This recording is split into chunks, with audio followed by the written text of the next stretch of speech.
At dahil winter at sahuran na naman dito sa Qatar mga idol, ay titigman natin itong all-time favorite at the best ng Dampa mga idol, restaurant dito po sa Al Wakra Esdan Mall mga idol.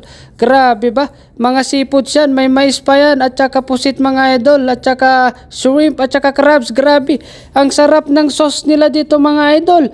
Sa halagang 200 real lamang ay talaga nga namang sulit na sulit mga idol, pang 5 to 6 persons yan mga lodi, at meron pa silang mga juice dito.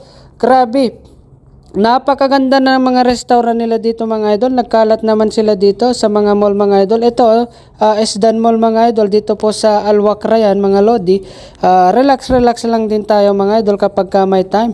Marami namang iba't ibang uri dito na pagpipilian mga lodi, at saka ayan na nga, natakam na ang tropa. Samahan nyo kami at kumain na tayo mga idol. Talagang after how many months, ngayon lang na naman tayo nakatikim dito.